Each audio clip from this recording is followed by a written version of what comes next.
theme today.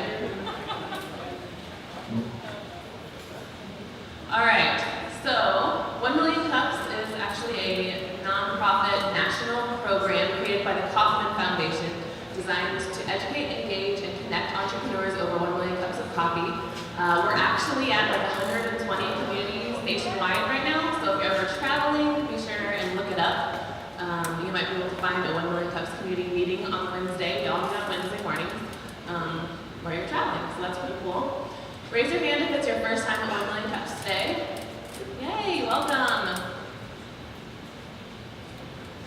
So, our normal format is, yes, thank you.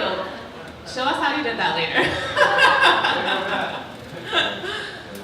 Okay, so our normal format is we have 2 presenters every Wednesday, and they have 6 minutes to give their pitch, their idea, just their presentation. At 6 minutes, you start clapping, and then the mic gets turned over to you guys. So you guys will have 10 to 15 minutes to ask questions of the presenter to give your feedback on their presentation. Any questions that you're not clear about, any feedback that you can give to make them a better presenter for next time would be super helpful. So be sure to write down your questions while they're up there presenting. And then the second presenter goes, and kind of same thing. So you guys are just as active as the presenters on stage, which is one reason we really, really love the 1 Million Cups community. We also have an app, so don't forget to check in. Of course, Kauffman Foundation wants you to check in because they're wanting to like keep track of numbers and stuff. But for us as a community, it's very helpful for a few reasons. First of all, you can connect with other community members in Dallas. And you can also connect with other community members, other 1 Million Cup members nationwide. And so it's really cool to be connected to a nationwide entrepreneur community. Also, on the app, after you sign in, you can click on each presenter that's presenting today, and it takes you to their information page. So you can get to their social media, you can get to their website.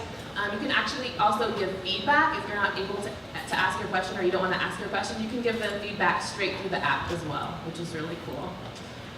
All right, I think with that, we're about to get started. Everybody can please stand up and welcome Andy from Education Open Source.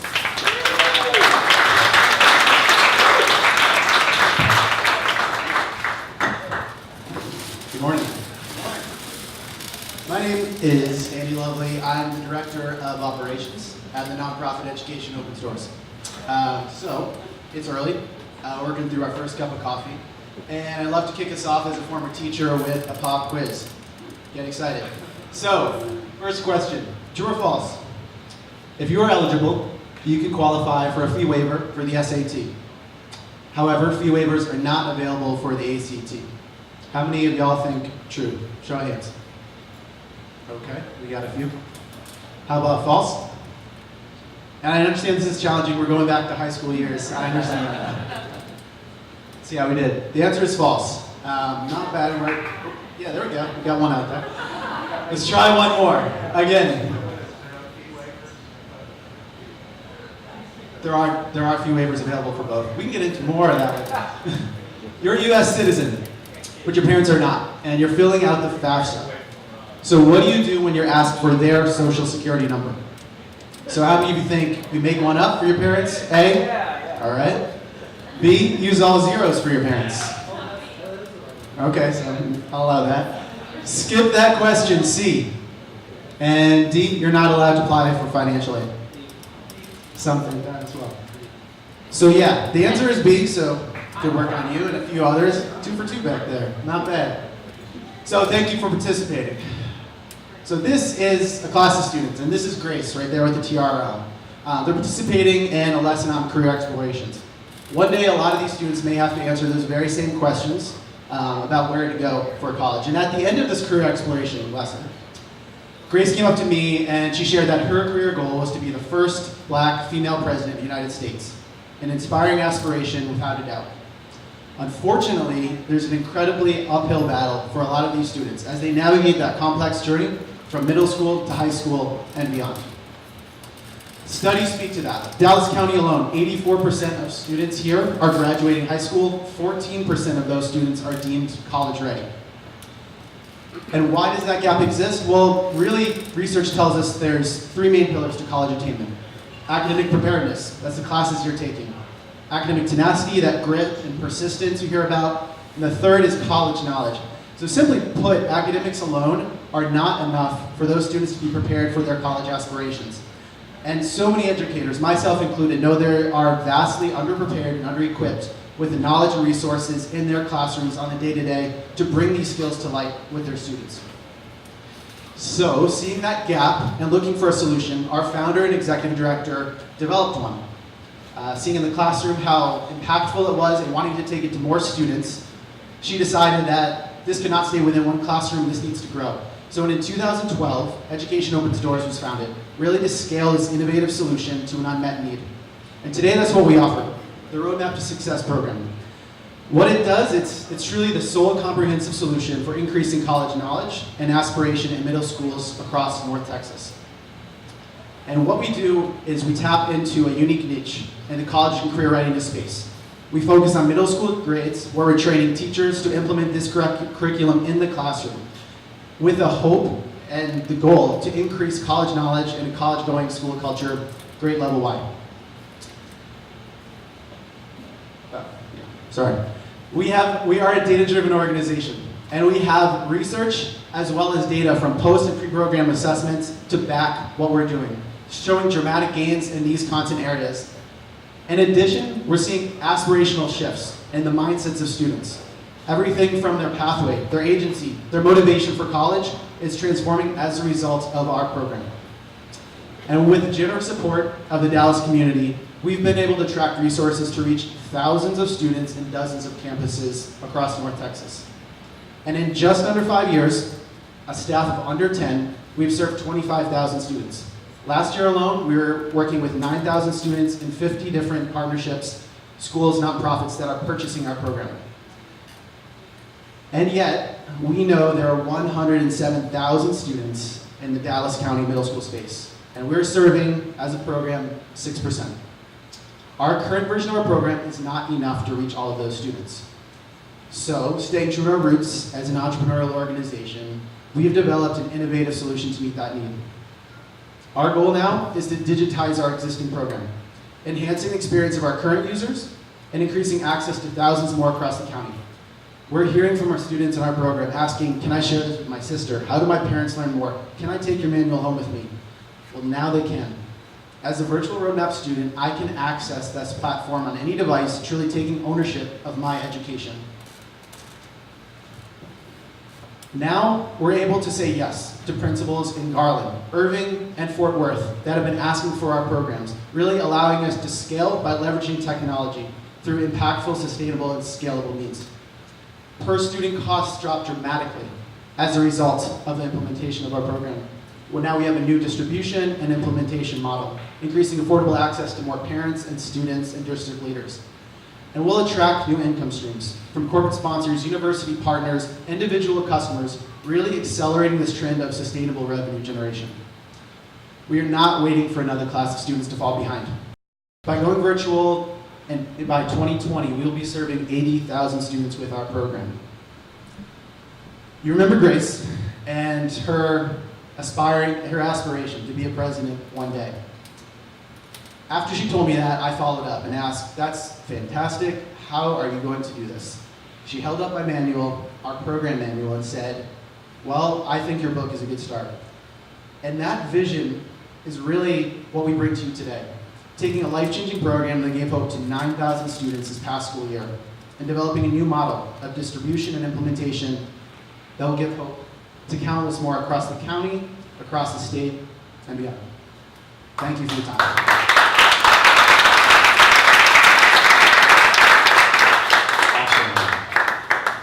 Awesome presentation. So for the Q&A, we have 15 minutes.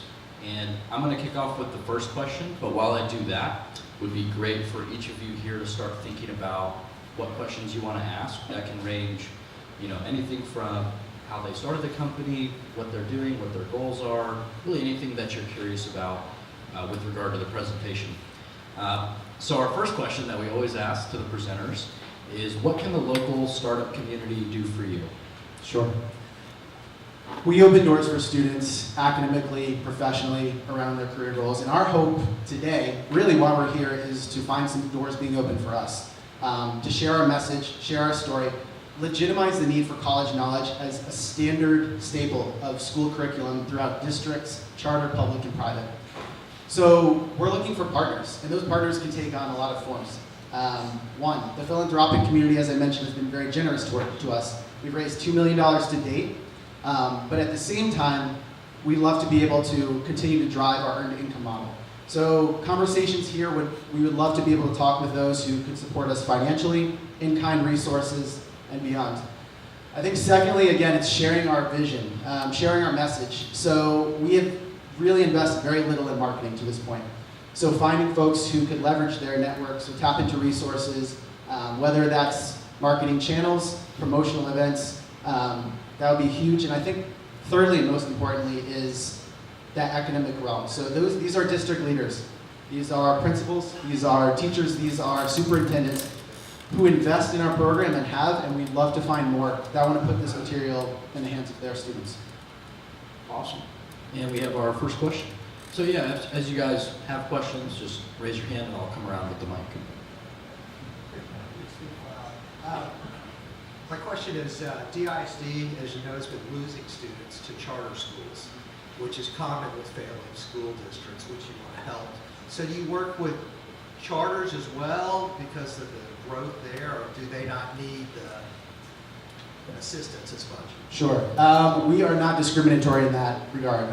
The majority of our students, 99%, are students of color that are on free and reduced lunch, and we primarily target schools that are providing Title I funds to support students. That said, we have tapped into the Uplift Academy Network. We are in KIPP.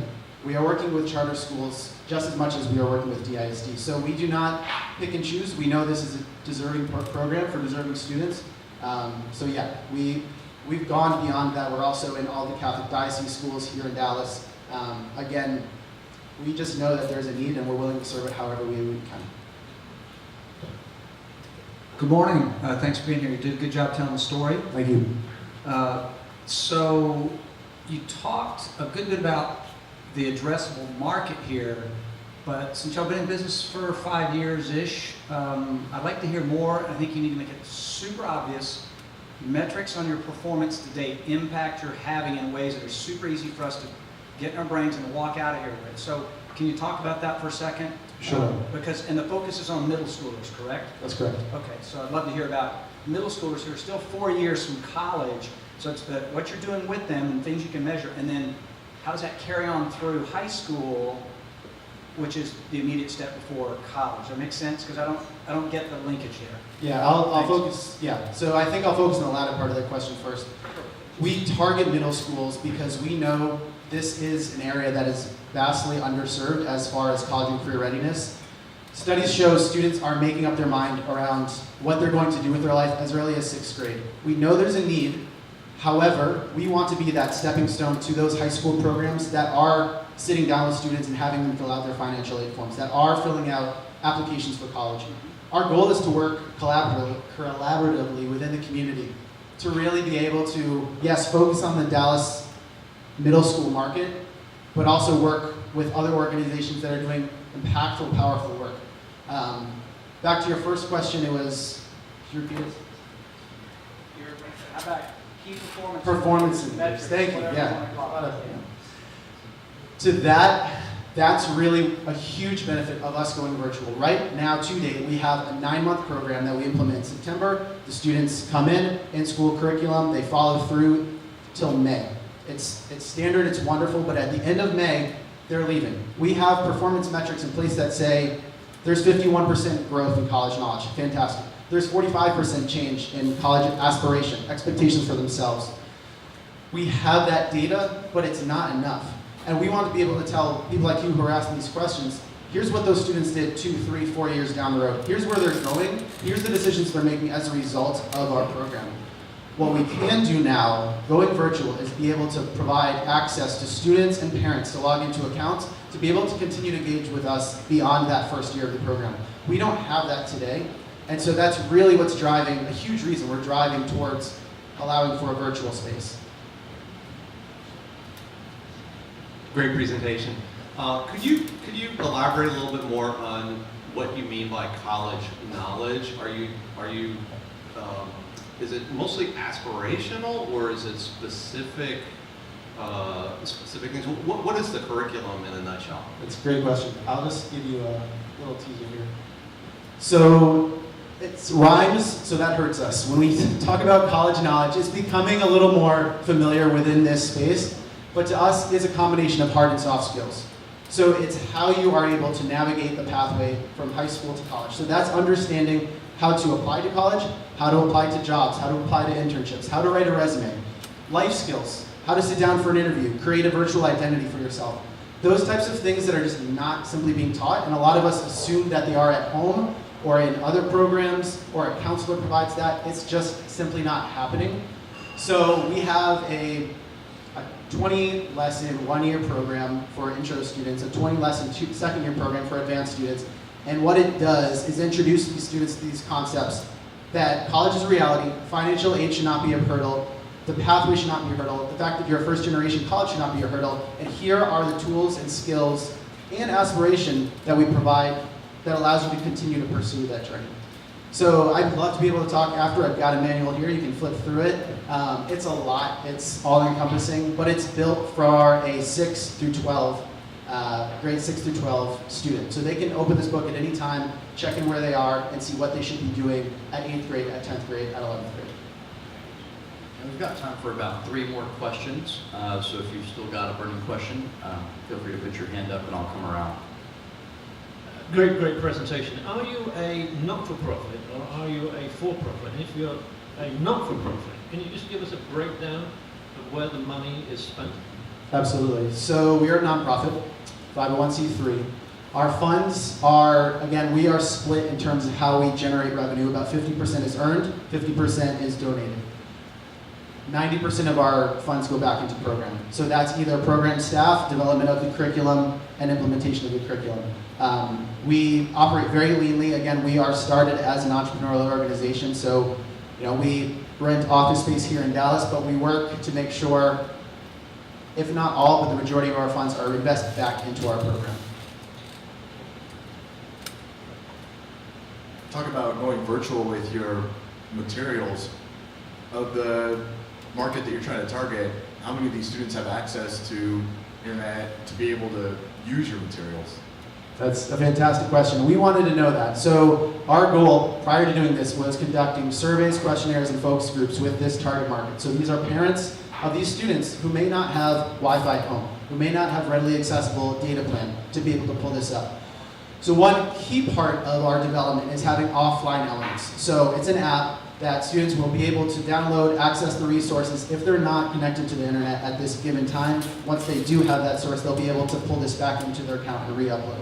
So we want to make sure we're building something for those that want it, that need it, and that can use it, because otherwise it's a lost cause. It's a waste of money, it's a waste of time for everyone involved. Hi there. As a former middle school teacher, I'm curious, is there a specific grade that this starts in? Because if part of the problem is they leave at the end of the year, right? Have you found that there's any benefit to starting it perhaps in 7th grade and then being able to track those kids who predominantly are all in the same school in 8th grade? Or kind of when does this program start, and what kind of benefits do you see starting earlier or starting later? Sure. I mean, great question. Our dream is to start in 6th grade. It's built for a 6th grade crowd. It's also built for a 7th and 8th grade. So we have partnerships where we've worked with the same students from 6th to 7th to 8th, and that's phenomenal. That's the dream. The reality is a lot of the decision makers, the principals, the superintendents, have a certain say about where a program should go, where does it fit, and does it fit with the teacher schedule and just the curriculum calendar for the year. So we're working our best to make sure we allow the principals and the teachers to realize how early this critical information needs to get to the students, and that is 6th grade. Sure, we've got time for about 2 more. I want to see if I can pass the mic to anyone who's a first-time caller. Oh. One other quick thing, you mentioned your founder, but you haven't said much about him or her.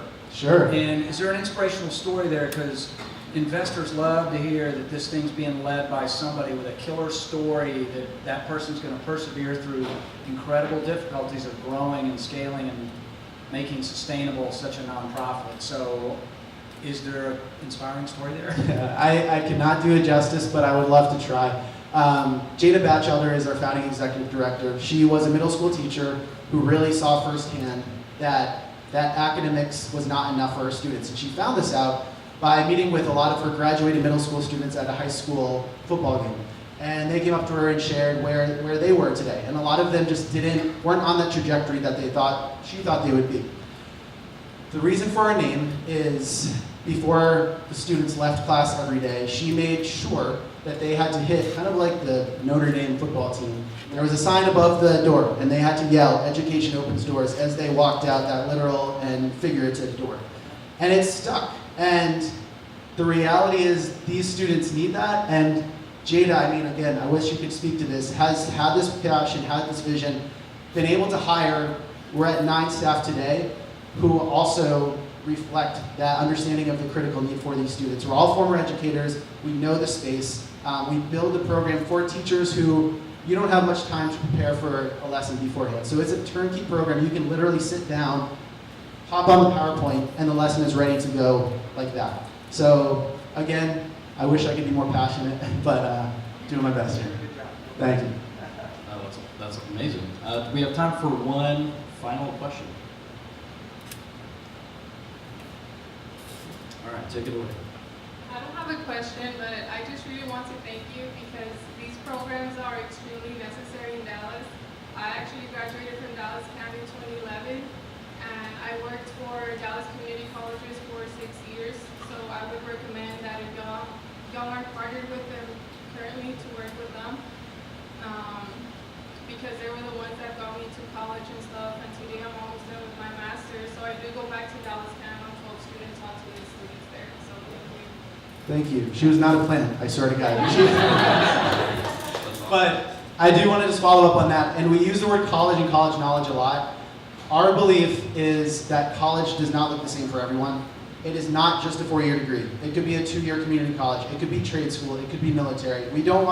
All we want to do is provide that opportunity and those skills for those students. So thank you for opening doors for us, and we'll talk. Thank you. Awesome. Let's give it up one more time for Education Opens Doors. And we do have, both of the teams have their Twitter handles up here on the whiteboard if you want to get in touch with them that way and keep the conversation going. With that, I'll hand it back to Lindsay to introduce the next team. Thank you to our community sponsors. We definitely could not do this without our sponsors.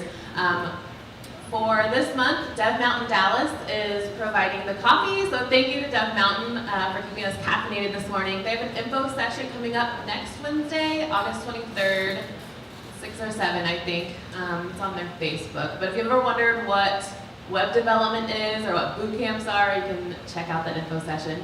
Also, thank you to Gertu. We couldn't be here today, but he usually brings treats for everybody. And then also, thank you so much to the deck for inviting us to their space every Wednesday morning at 9 a.m. They always have space for us. They also have free co-working on Wednesdays. So if you've never tried co-working, you don't know what co-working is, or if you have but you've never done it here, Emmanuel gives tours right after 1 Million Cups, and then they can get you set up at a free desk for this afternoon, which is pretty cool. So thank you to all of our community sponsors.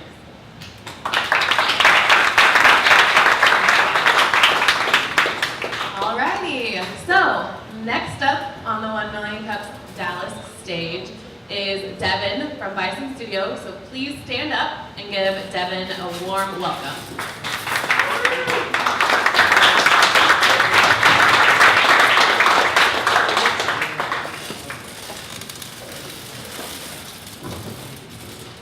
Howdy. My name is Devin. The name of my company is Bison Studio, and we create products for startups and nonprofit organizations.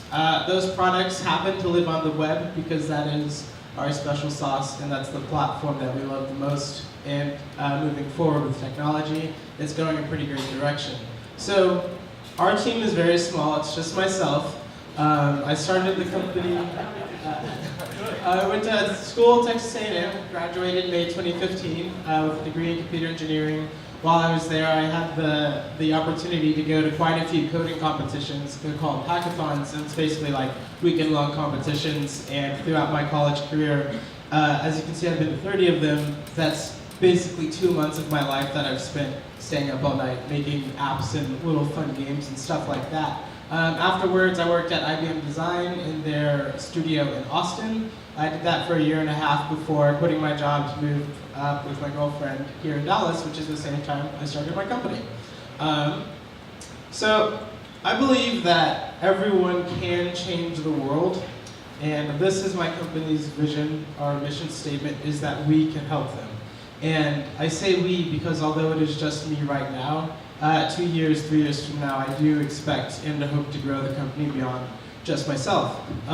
So that's why the company started itself. But the reason I started the company, even more than that, was science. I just really wanted to see if I could do it. I was an engineer by trade for several years, and I had not started a business before. I had no product, so I sold my time. And that is traditionally what someone would call freelancing or starting a development studio. And so that's one of the things that my company is currently sciencing again, is how to scale that beyond one person. So the goals that I had when I started the company was that I'm just going to build a bunch of stuff for other people to learn how to build a product and then do my own thing. And these are a couple of the products that I've built for organizations to date. The other goals that I had were to work with funded startups to build production apps. I didn't want to work necessarily with individuals because businesses just have a certain level of, teamwork more so than working with individuals. And then to refine the same tech stack. So as you look at the projects that I'm going to show you, basically I've used the same build and I've just refined it every time so that we get better at what we do. And then learning how to build a business on top of all of that. And that has probably been the most stressful part of it. So the outcome and the metrics that I use to evaluate my business success is the fact that I've happened to have made roughly $70K revenue while working with 3 separate business clients. And to me, that was a lot of money to be able to validate that this is something that works, that I could essentially be independent. And so now that this is my validation for the business, and then the next step is to grow it. So the projects that I've worked on, the first one, our first client, was Fistera Studio, which is a nonprofit art studio in Austin, Texas. They do a lot of things related to emotions and how they shape the demographic of cities. And previously she used paper surveys, Google Forms, things like that to collect data from her users to figure out where people felt the way that they did, where someone felt in love for the first time, where someone felt really afraid in Dallas, and her studio focuses a lot on working with that kind of data sets. And what they wanted was an app that allowed them to use maps within the survey so that they could get very specific data as to where people were feeling certain emotions. And we looked to try to find something online. It didn't exist, so it was a good idea to run with it and try to build it out for her. And this project in particular was actually 2 clients, and something that I learned while in business, on the business side of it, was to, once you have a client, really don't let them go, like work with them as much as you can. Through that art studio, we were able to partner and contract with the University of Texas in Austin to do an addition to the project because they wanted to use her platform. And it's very simple. It was very straightforward apps. It looks like a survey. It's not terribly fancy, but the main thing that made it special was that it did have a map. So in this example, someone in Dallas would see this list of questions where they can say, like, oh, where did you feel hope for the future? And in this map, they can say, oh, at the deck. So they drag a little map marker to the deck, and you can see where it is. The advantage behind this, instead of having a like just little text input field, is that say that in the middle of a field somewhere they felt a certain way, and we can capture that data and they can use it. Yeah, and at the end, users get to see everything. The second project I built was from an oil and gas company outside of Houston. They wanted to create their own startup. They didn't have a product. So I've been partnering with another developer, and we're creating an MVP for them that's scheduled to launch at the end of August. That product was IT, kind of like Uber for IT is the best way to think of it. You have a tech problem, say for example, I'm not sure if you can read the words over there, but cybersecurity, I'm going to run out of time, but essentially it's like Uber for IT and people pay per minute. This is what we've done so far. That's 2016, that's where we started. This was the most stressful period of my life, and this is where we are now. And in September, we're planning on releasing our own product. This is our next steps. And any questions?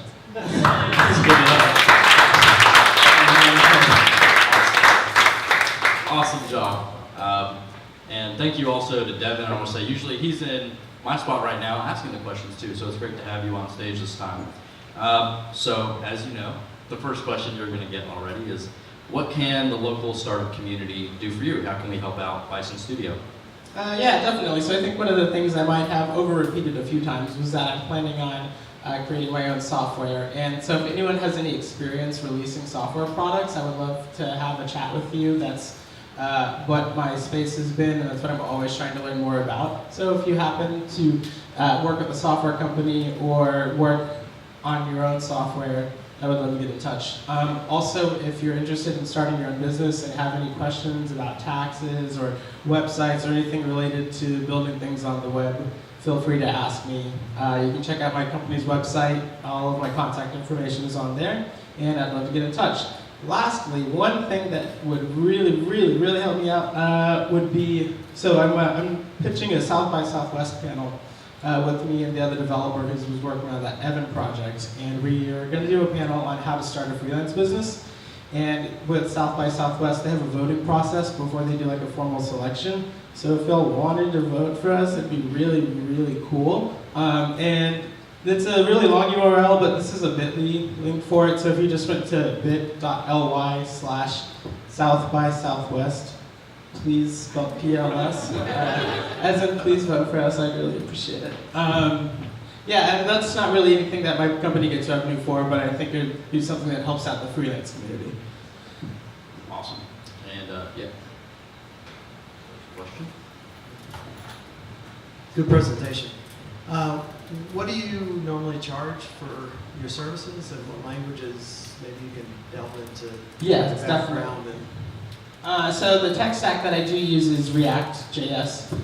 It's a modern web framework for building front end of applications, and then usually some sort of more JavaScript on the back end. Basically, JavaScript is the language that I've been working with for the past 6 years. I just love it. So that's what I work with. For our current project, we actually are publishing to the App Store and to the Google Play Store because we're using an open source product called Cordova, which basically allows you to do some wrapping on websites so you can publish them. And because we're using modern technology, it's pretty performant on the phone already. Are you familiar with Dustpoint? Yes, that's what we're using for iOS because they don't do APKs that you can download straight to your phone. Yeah, so we're definitely using that for testing for iOS. Next question here in the back. Hi. First of all, great presentation, and I liked the way you pulled through at the end. This is not the most productive question, but why did you name it Bison Studio? Yeah, so I originally was going to name my company Wapaya Inc., and that's a really weird name for people to spell.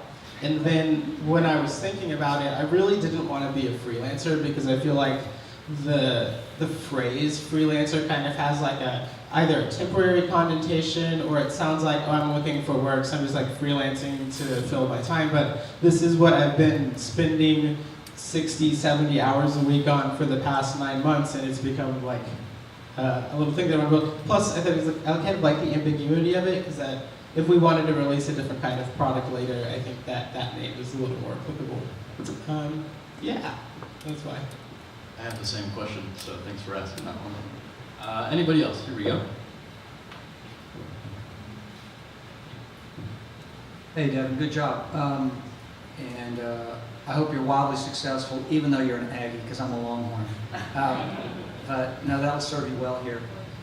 The one thing that it strikes me that your industry at large is really crowded, So standing out, differentiating why me/us versus a lot of other awesome tech resources out there that are for hire.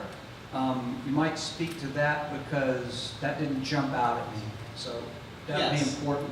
Definitely, I agree, and that's one of the things that I was afraid of whenever I first started, because it is a crowded market space, and even within Dallas, there's at least 20 different development shops that are doing pretty similar things to what I'm doing. But funny enough, what I found out when I started was that whenever I ran into any of these people, I have not met a single one that I have felt any sort of competitive mindset with, and we've always had interactions of how can we help each other, more so than how are we competing against each other. And as far as like Gigster and the other larger platforms, Upwork, I generally stay away from website-based job boards like that because it's very much so a race to the bottom, where freelancers are charging the lowest amount they can, and usually they're from other countries, and that's totally fine and it works for them. But it's worked so far, so that's the good part that I'm happy about.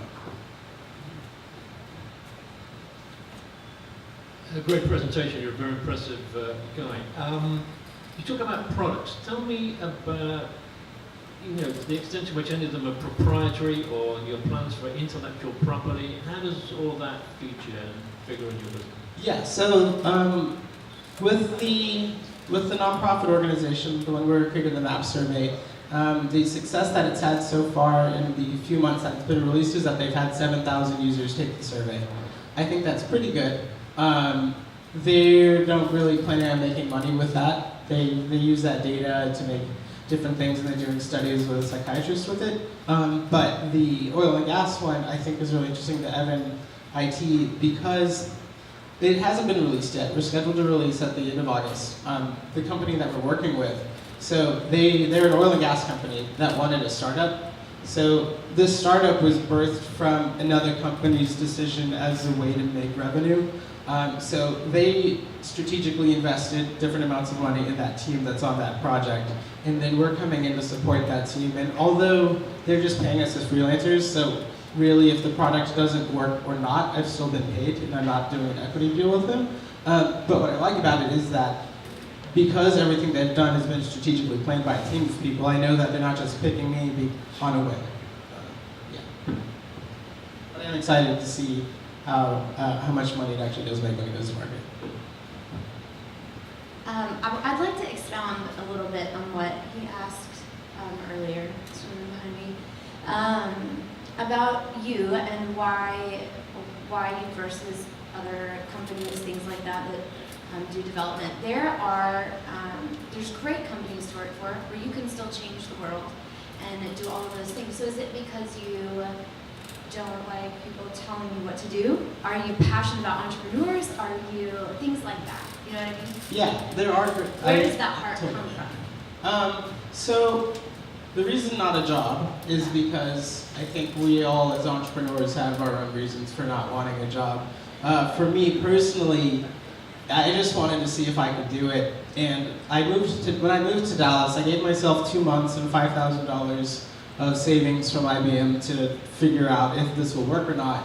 And by the end of the second month, I was at a little over that $5,000 mark, but I was just having conversations with my first client at that point. So I decided to stick with it, and that's worked out so far. And as far as why not other companies, this is kind of interesting because recently my company has decided we do want to try going from the other side and seeing what it's like to hire a freelance development studio to release a product of our own without doing any coding.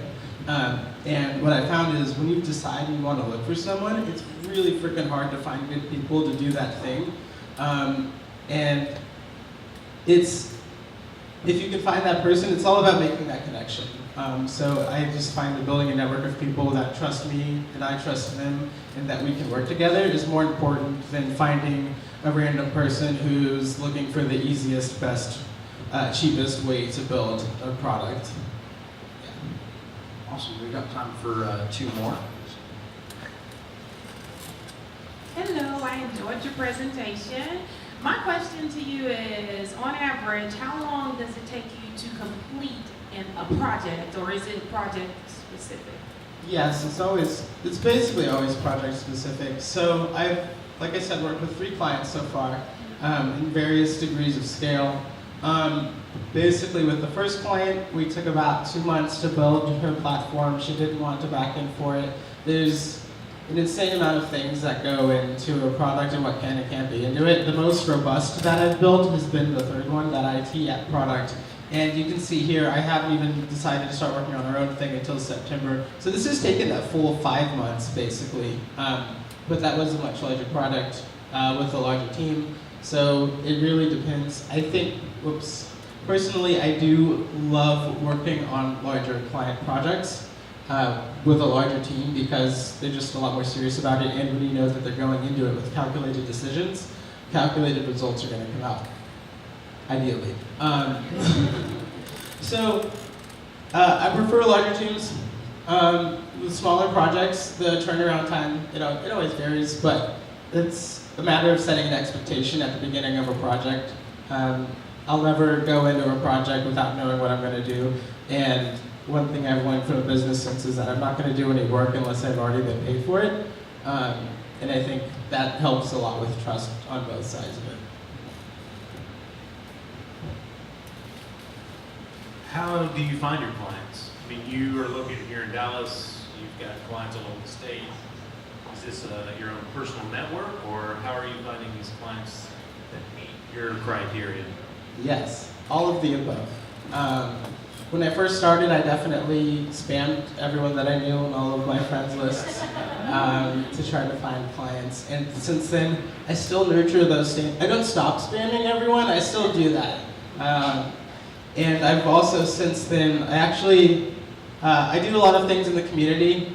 Whenever I did start coming out to meetup events, when I started my job, I was going to like 3 different meetups a week just to try to meet people. And that's where I met a lot of the other dev shops that work in Dallas and a lot of the entrepreneur community who are amazing. I started my own meetup group that's been a lot of fun, Dallas Design and Code.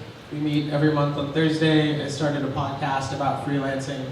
And I'm planning over the next few months, once our project winds down, to continue growing that podcast just to try to reach as many people as possible. And I found that freelancers are really great connections to have for finding freelance work because people are always asking us to do work, but a lot of the times it's not necessarily compatible. For example, if someone came to me with a design project, I'm not a designer, I couldn't do as well of a job as some of the design freelancers that I know.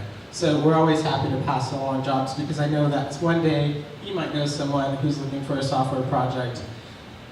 My clients that I've had, like I said, there's only been 3 of the thousands of people that I've met in the last 9 months and reached out to. So it's happened to have also been the ones that I've had the most trust with. Like, none of those clients came from anyone that was a stranger by the time they were clients. Months of conversations, back and forth.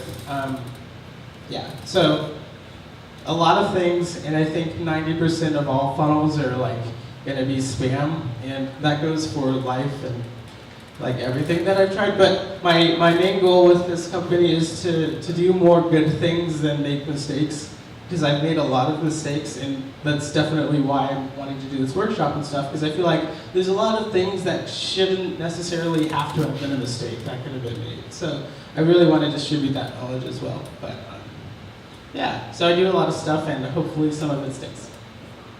Awesome. Let's give it up one more time for Devin and Bison Studio.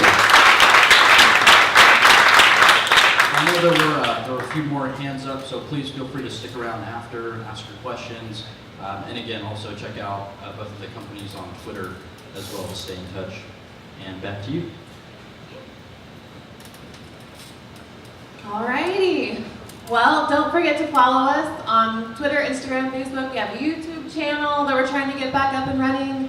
Again, this is a totally volunteer-run organization, so if you have any questions about that, if you have questions about maybe becoming a volunteer, you can come talk to us afterwards. But other than that, I guess we'll just see you next week. Everybody have a great day. Thank you.